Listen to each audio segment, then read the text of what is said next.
Hello, আসসালামু আলাইকুম। বসে গেছি খেতে। তো আজকে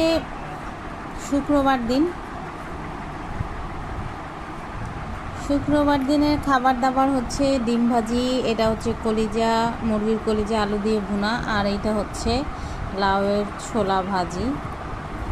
তো আজকে জমজমাট খাবার দাবার চলবে। ভাই শুক্রবার দিন সবাই পোলাও মাংস খাচ্ছে, আমার এগুলোই আপাতত ভালো লাগতেছে গরমের মধ্যে। বিসমিল্লাহ।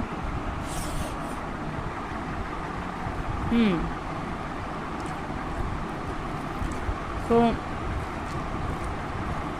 এসব খাবার দাবারই চলতেছে।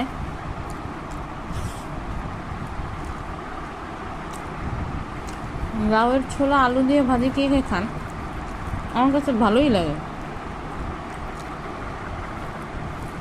অনেকে নাকি এটা খাইতে চায় না, কিন্তু আসলে মজার জিনিসটা। এই হচ্ছে মুরগির কলিজা।